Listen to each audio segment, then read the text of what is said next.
Oh yeah, 96 Academy Awards airs tomorrow night, and while it's an honor to be nominated, only a few get to take home those golden Oscar statues. Film critic Brian Eggert is back with his predictions of what we're going to expect. Thanks for joining us again, man. You're always one of my favorite parts of the Saturday morning show is talking to you about movies and what I should know. Thanks for having me. Absolutely.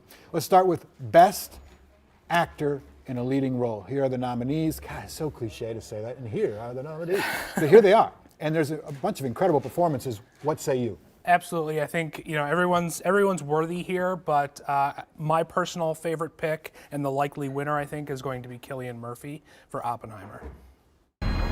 This is a national emergency. Our work here will ensure a peace mankind has never seen. The world will remember this day.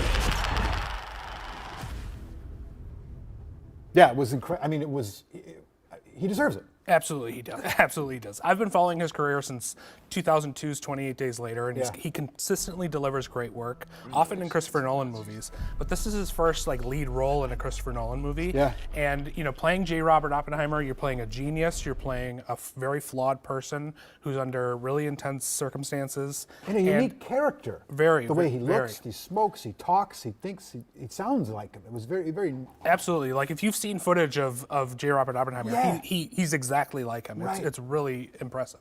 But he's got this sort of steely exterior and very intense eyes that kind of communicate everything that's going on with him. And it's just such a brilliant performance. I can't imagine anyone else winning. Okay, well, good deal. Let's go to Best Actress in a Leading Role. And here are the nominees for that as well. What are your thoughts on this? My personal pick would be Emma Stone for Poor Things. I think she's giving such a unique performance that involves a lot of physical comedy. And if you're familiar with what the story's about, I don't want to spoil it for anyone, but there's never been a character like this in fiction, period. So it's not like she can base her performance on anything else. She had to build it from the ground up and be completely original in that. And she's taking a lot of bold swings in this movie. That's how she rolls, though. Absolutely, and there's a strong emotional underpinning to it too. So I would love to see her win. I just don't think she's going to. So who do you think is going to win? I think it'll be Lily Gladstone for Killers of the Flower Moon. What was that? Shomikasi. That's how you are. I don't know what she said, but it must have been Indian for handsome devil. So why do you think she has a more likelihood of winning?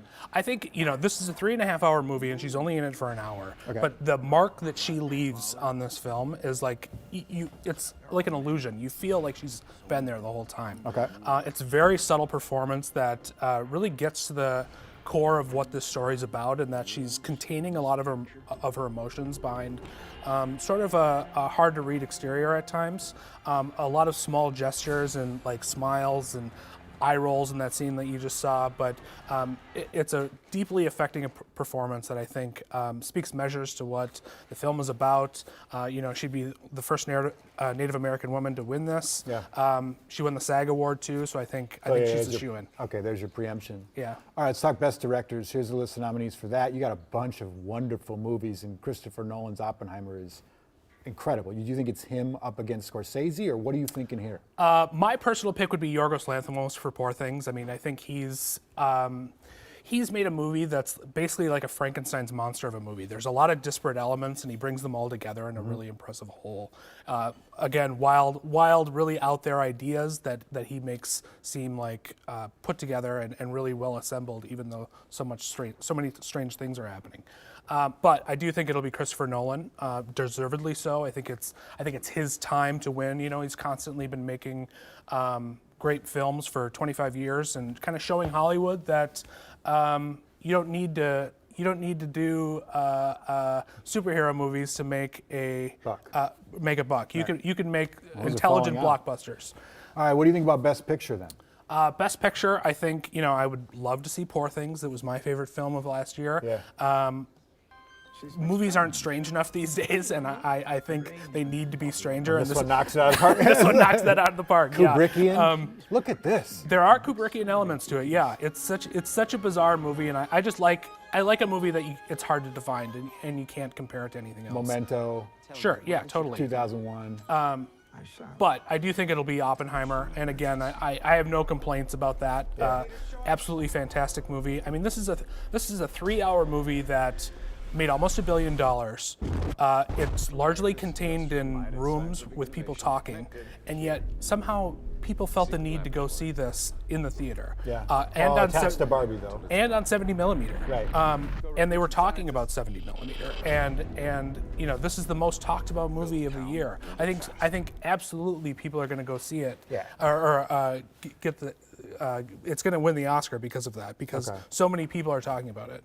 Hans Zimmer, did he do Oppenheimer as well for the music? I Sounds like him, doesn't it? Yeah, it does. I don't know. I love the stuff in Dune. I'm a big fan of music and movies. And Dune he 2 killed is it. outstanding. I don't even want to talk to you about it because I'll keep going. I talked about it at the beginning of the show last week. Anyway, Brian, thank you so much, man. Thanks for Have having a me. popcorn, maybe a beer on Sunday. Absolutely. Do you watch it like? I'm doing commentary during it. Yeah. Oh, you're doing live commentary? Yeah. How can people watch that? On Twitter. Yeah. Okay, just follow you live on Twitter? Yeah. Okay, fantastic. Well, again, you can find all Brian's picks and predictions on his website as well. It's Deep Focus Review, and we got a link directly to that for you on KARE11.com. Thank you, sir. All right. Thanks for having me. Modern Middle